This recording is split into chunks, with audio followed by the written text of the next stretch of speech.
नमस्कार साथियों।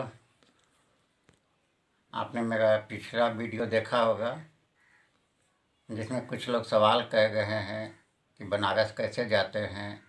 हमारे भी कोई रिलेशन में हैं जिनको कि कैंसर बीमारी का शक है।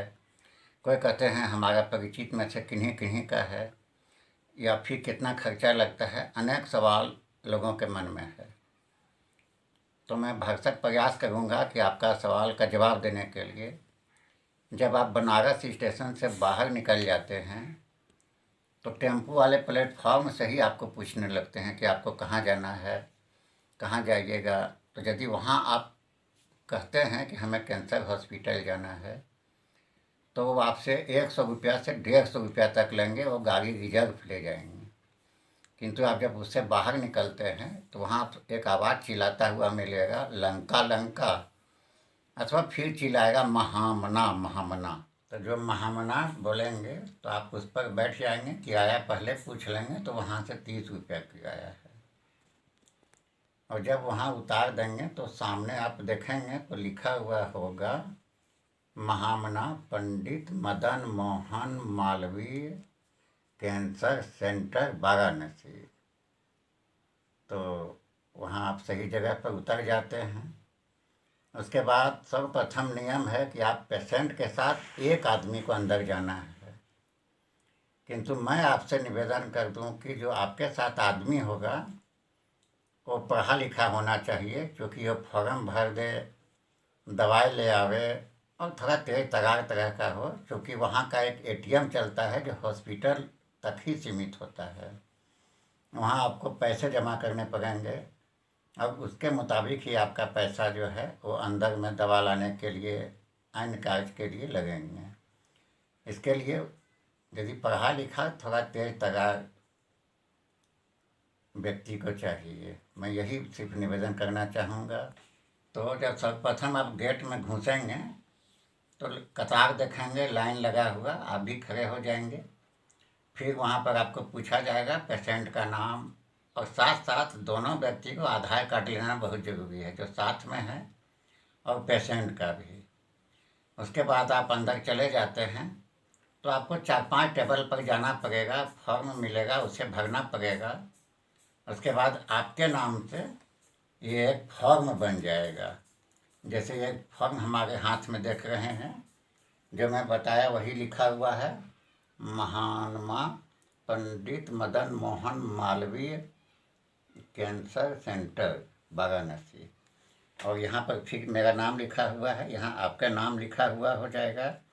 और जब ये आपके हाथ में आ जाता है, इसमें देखते हैं जो कीड नंबर है, तो यहाँ फिर आपका जो नंबर मिलेगा, उसके बाद फिर आपका इलाज चालू हो जाएगा। फिर जैसा कि नियमतः आपको कहाँ जाना है, किसके पास जांच में जाना है, ये सारी प्रक्रिया देखें। कि इसमें तो चूँकि मैं 18-20 दिन रह चुका हूँ, इसलिए काफ़ी भरा हुआ है। तो लेकिन इतना ध्यान रखेंगे कि जब आपके पास ये फाइल बन जाता है तो आपकी जांच शुरू हो जाती है, और फिर आपको तमाम जगह जाना है और उसके हिसाब से जैसा जांच होगा। किंतु मैं इतना बता दूं कि जो पैसे झारखंड और बिहार में लगते हैं उससे काफ़ी कम लगेंगे, और वो भी सरकारी हॉस्पिटल हैं। लेकिन आप हैरान हो जाएंगे देखकर कि वहाँ सरकारी जैसा कुछ भी नहीं होता है। हालांकि उसमें 2 डिपार्टमेंट हैं, एक प्राइवेट भी हैं और एक सरकारी भी है। तो प्राइवेट के बारे में तो मुझे कम जानकारी है, लेकिन सरकारी के बारे में मैं बता सकता हूँ, क्योंकि मैं वहीं से कराया हूँ। उसके बाद आपके जांच शुरू हो जाएंगे। फिर जैसा जैसा जांच हो जाएगा वैसा आपका पैसा वहाँ जमा करते जाना है, और फिर उस मुताबिक पैसा कटते जाएगा, और फिर आपके जांच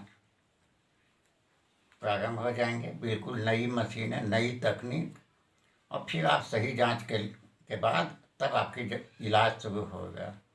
सर्वप्रथम तो आपका उस बीमारी है कि नहीं, इसके लिए जैसे बायोप्सी या अन्य और चीज़ हैं जो उन लोग जांच करते हैं, और फिर जांच शुरू होता है। अब रहा कि किनको क्या पैसा लगता है, ये उन पर निर्भर करता है। जैसे हमारा बहुत बड़ा ऑपरेशन था, इसलिए बड़ा था तो ज़्यादा पैसे लगे, और अलग से बहुत सामान मंगाया गया, बाहर से भी अंदर से भी। अब रहा कि आपका शुरुआत हो, छोटी बीमारी हो तो बड़ा कम में निपट जाता है, तो इसके लिए कोई नहीं कह सकता है कि इतना ही लगेगा, या कोई एस्टिमेट मैं नहीं बता सकता। और फिर वहाँ जाएंगे तो बड़ा ही आराम से आपकी व्यवस्था हो जाएगी।